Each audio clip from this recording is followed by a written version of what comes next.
I've observed that there are three ways to build a brand. One is the big CPG model, which is basically you go and spend a lot of money, millions of dollars to raise brand awareness, and you go do out of home, you do billboards, you do TV, that kind of stuff. The second is you focus on one kind of lever, like HubSpot did, which is inbound marketing. They're all about inbound marketing. So their entire brand was built on the basis of content marketing. So they just created a content engine that just created their brand and created the buzz.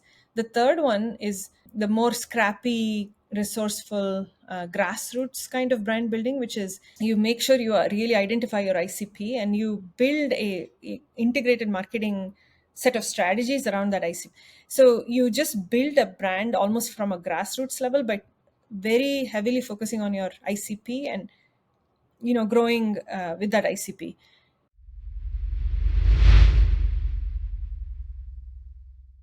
Hello and welcome to another episode of the Startup Operator podcast. I'm Roshan Karyappa.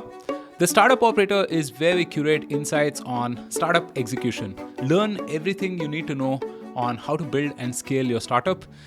On this podcast, I talk to Kady Srinivasan, who's a senior marketing leader. She's been with companies like Dropbox, Klaviyo, and now Lightspeed. And she's also someone who's got a very diverse experience. She's been in gaming, entertainment, SaaS, so on and so forth.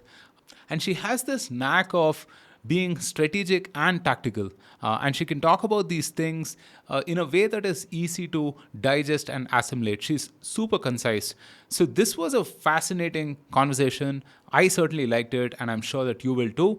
Don't forget to like, subscribe, share, do all of the good stuff. Thank you so much again for all of your support, and I hope you like this. Hey, Kady, welcome to the Startup Operator podcast. Thank you so much for making the time. Excited to be here, Roshan. Thank you for having me.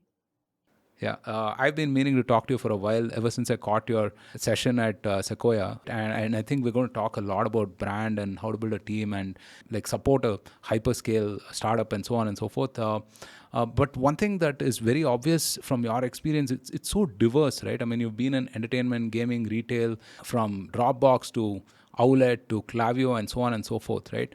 Across all of these diverse experiences, what are some common threads from a marketing perspective for you? Yeah. No, thank you for it. That's a great question. So, like you said, the industries that I've been in are really diverse. The one problem that I see over and over in all companies is even when there is product market fit, there is not a real clear understanding of the ICP. So, in most of the cases, I've stepped into roles where we haven't really defined and gotten alignment on who the ideal customer profile is across the entire organization.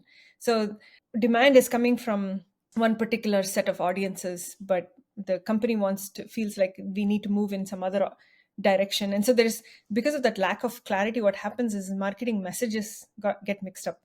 So we are trying to appeal to one set of personas where our demand is actually coming from some other set of personas. The sweet spot is somewhere else. And so that starts to cause a bunch of confusion, because if you don't have clarity on who we are going after, how to build marketing, positioning around it and narrative around it, then how do you build marketing strategies around that becomes very confusing. So that's been the main thing.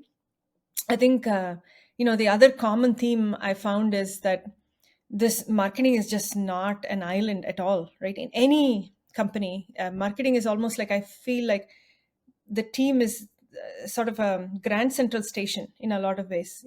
You're connecting to all kinds of other functions and departments, and you're to some extent directing the flow of information from outside of the company, i.e. the customers, into the company and to the right people. And you're directing the flow of demand, you're directing the flow of information and feedback. So marketing needs to consider themselves as the sort of a central clearing house, if you will, of the right kind of information about our customers and feedback. And that doesn't happen. Typically, a lot of marketing teams are set up as, hey, go figure out this demand gen thing, just go start doing some ads, and then Yeah, generate some leads. generate some leads. Yeah. And so if you're going in as I'm sure you've seen this too, you're going in as a head of marketing, you're going to have to help co-create the strategy and make sure marketing is helping drive the company strategy, not just marketing strategy. Yeah, I'm reminded of that. I don't know, this diagram in this old Kotler book, right? I mean, where he puts marketing at the center of it and other functions Yep. revolve around it. Yeah. Um, but that's easier said than done, Mhm. right? How do you meaningfully overlap with, let's say, a product or customer success and so on and so Yeah. forth? I think most of the overlap exists with sales, of course, and then these overlaps get bigger and bigger as the organization scales. But let's say very initially for a marketer starting out, let's say maybe a Series A company and so on, what would you suggest to this marketing person in terms of overlapping more meaningfully with other functions? Yeah. I think it comes down to what is the company trying to achieve, right? As a company strategy. If the company is saying, look, we know that our product is resonating well in a certain market and we are really dialed into that market. Now we just need to raise the awareness, or we need to go out there and tell the story about who we are. Then that's a different problem than saying, let's go figure out where we have product market fit, who are the customers we have an audience in, what is the sweet spot. So it really starts with defining what the company problems are that we need to solve. And I mean, I think, look, I don't want to sound as if marketers have the most strategic minds, because we don't. They do, right? Well, it's a distribution curve, I guess.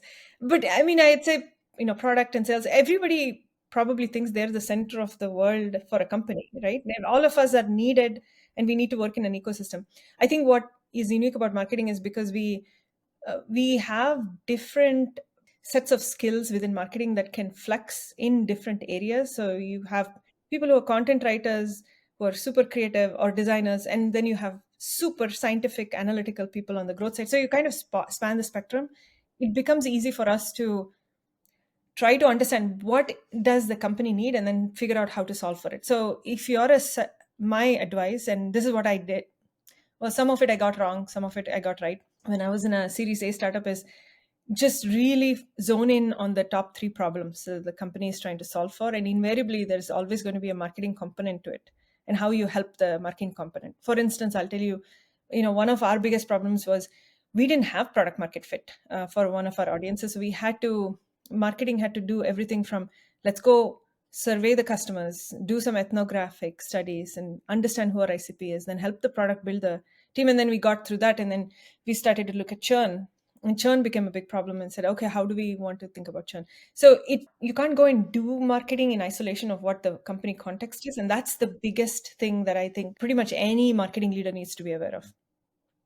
Yeah, I think you mentioned product market fit, right? And I always feel that's a work in Yeah. progress, right? I mean, because you can still be at a 15, 20, or 30 million and still be trying to find product market fit Yeah. along some axis or the other, right? And so, what you Yeah. said in terms of what is the problem statement that you need to go solve Yeah. for becomes very important Correct. then, right? Correct. Because then you might have to interface more meaningfully with Yeah. product and say that, hey, you know what, you want us to put out X, but then people are really asking for Y, and is that something that you could consider, and so Yeah. on. Of course, I mean, easier said than done, but Yeah. No, and I think you're bringing up the right question, right? Which is, even if you have an insane product market fit, your penetration in that market is probably still low. And so you can have almost theoretically infinite runway in penetrating into a certain market. But at some point, the cost of penetration becomes so much bigger than your cost of going to other audiences and other markets, that you start to balance out, okay, we feel like we have critical mass in one market, in one segment. Do we now want to go address something else? You step back a little bit, the higher order question also is, at what point in a startup's life cycle do you say, okay, I'm happy with the net new ads that additions that I'm getting to the business. Now I really want to start focusing on LTV and cross-selling the user base that I have. How do I harvest? And at what point do you take that bifurcation in that road and start to focus on one or the other strategy? And that's all, in my mind, it has to come from marketing, who's driving that kind of conversation. yeah. So 2020 happened, and I was super paranoid that, I mean, all our customers will churn and whatnot. So I spent a lot of time on figuring out what we can do on the customer marketing side of things, right? I mean, just support launch, adoption, success, just communicate a lot more, enable them and so on. And I can say that, I mean, the it's had a let's say a non-zero probability of success in terms of our NRR and so on and so forth, right? So I do feel that marketing can be relevant throughout the life cycle of the customer, right? I mean, oftentimes I think as marketers we're just happy to get people in through the door and perhaps celebrate a win, but we can do so much more beyond that, I think. Correct. Exactly. Yeah. So all of these things, right? I mean, who gets to think about this? Is this the CMO's job? Is this the VP marketing's job? Or is this something that has to be collectively owned by the entire team, right? And on that note, I mean, I'm always curious about what a person does when they graduate to these specific roles, right? Because I do feel like what I did as a manager is very different from what I'm doing now as a VP. So how is that different for a CMO? I think the scale of the problems is just different, right? You're starting to look at you're starting to look at taking decisions on bigger and bigger problem sets and having to basically step back a little bit more and think about the bigger picture a little bit more.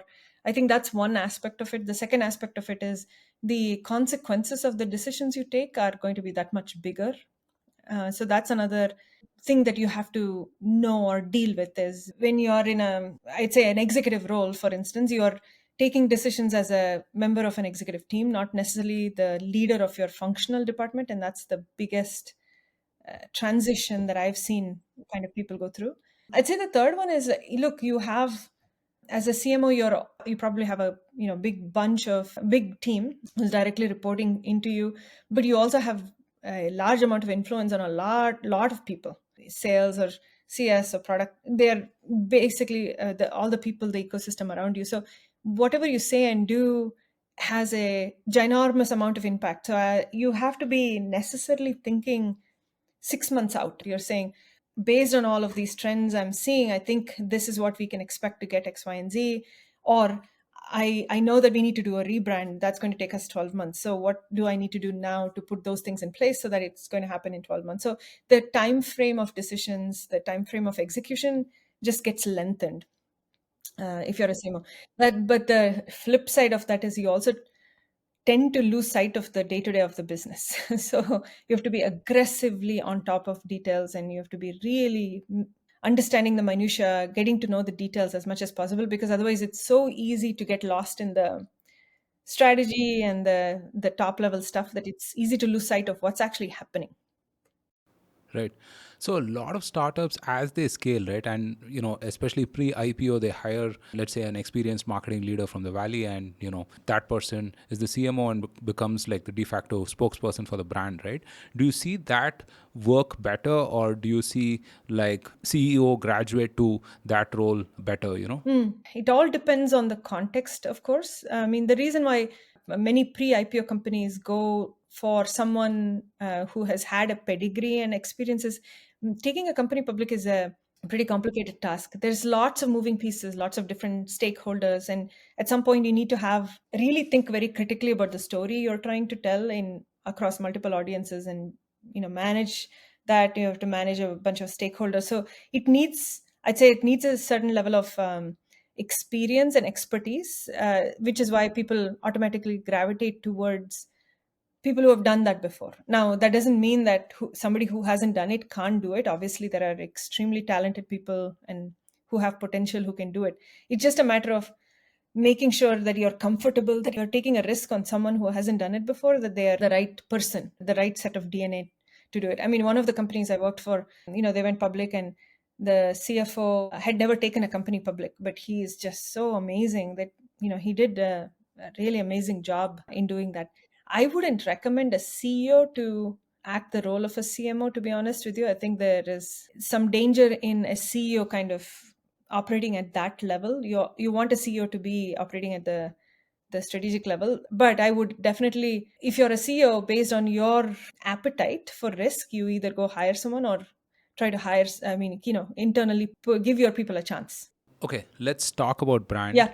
Let's say a Series A company or Series B or whatever, right? I mean, you have your leads coming in, demand gen engine is pretty much set, the flywheel seems to be moving. How do you make the case for brand right? Because oftentimes when you talk to a founder or even the exec team, brand just seems like a lot of money with very fuzzy outcomes, right? And you're asking to invest in outcomes that may or may not happen in let's say months and years, right? Not something as immediate as, okay, I launch a campaign, I got some X number of leads, and we're going to hopefully convert those, a portion of those leads to revenue, right?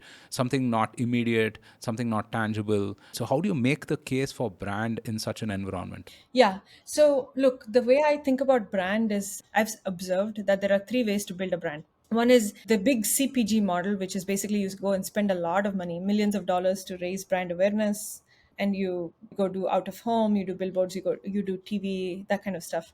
And I'll talk about the specific use cases for each of those. The second is you focus on one kind of lever, like HubSpot did, which is inbound marketing. They're all about inbound marketing. So their entire brand was built on the basis of content marketing. So they just created a content engine that just created their brand and created the buzz.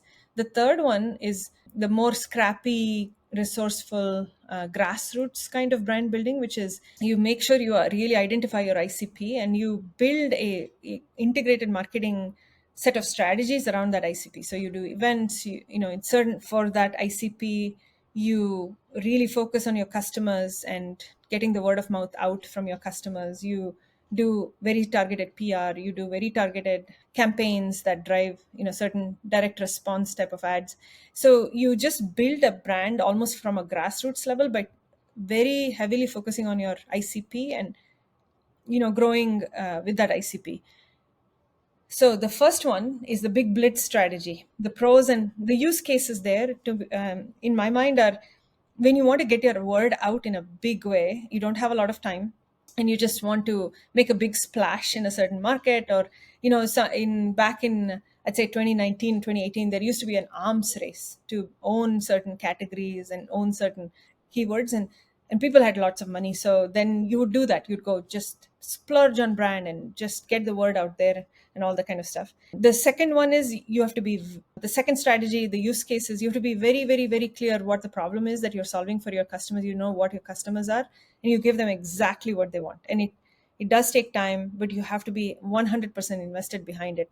The third one, in my opinion, is the more pragmatic one in this environment, which is you don't spend millions, but you do spend on very specific targeted places to go and build your brand. The advantage of that is that you can actually measure those things. So you can say from a PR perspective, you can measure earned impression. If you're doing events, you can measure MQLs and SQLs from events. So there are ways to micro measure the brand in through all of the different tactics and activations you're putting in there. So it becomes a lot more easy, and you don't have to go make the case to your board that I'm going to spend $3 million on brand and ask them to take a leap of faith on that, which will never happen in this market.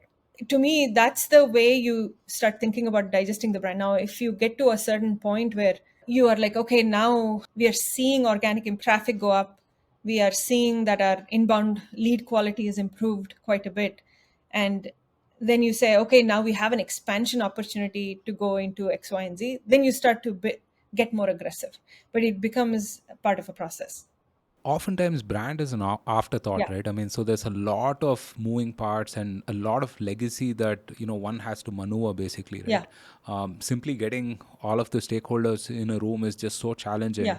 In terms of thinking about it very tactically, right, how would you go about like articulating positioning or like building out this brand as such that we can later Yeah. amplify through campaigns and so on and so Yeah. forth? So see, the way I think about brand is basically there are two different aspects. One is the identity itself, the visual and the verbal identity of the brand, and then there is the spreading the word out, getting the word out, the distribution side of the brand. When it comes to visual and verbal identity, it's the what does the brand represent? What does the brand stand for? How do you show up from a visual aesthetic perspective, a tone and voice perspective, and that kind of stuff. And that has to be, you can work on that in without spending a bunch of money. All you need is some really smart people who know the customers really well, some creative people, and you're thinking through the category, the competition, what the company wants to achieve from a mission and vision perspective. But the other thing is it has to be tight, super tightly linked to your product positioning. So you need to make sure the product story you're telling ties to the brand story you're telling it, and becomes a seamless thing that you can do without any money, basically, right? Of course, you can also go hire agencies who do that for you, and all that stuff. But the distribution of that then is the part that we talked about in the previous couple of minutes, which is getting the word out about that brand is going to either take you resourcefulness or it's going to take you money, depending on which way you're inclined.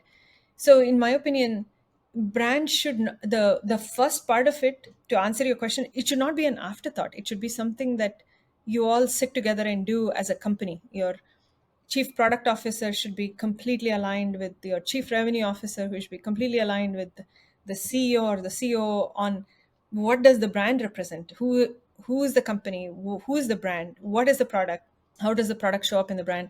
It's like the colors you use, the logos you use, all of that should just come together to do it. So the that in that way, brand is kind of first and foremost, right? I'm sure I've never started a company, but I'm sure as an entrepreneur, when you're thinking about a company, subconsciously you're thinking about the image you present through your company. And so that is brand, basically. That's thinking about brand. The other part of it, the getting the word out there, that's the thing that you leave to your marketers and say, okay, guys, figure out how to do it, within a certain amount of constraints. You have X $1,000, you need to show me this kind of results at the end of it, like organic or whatever, and go figure it out.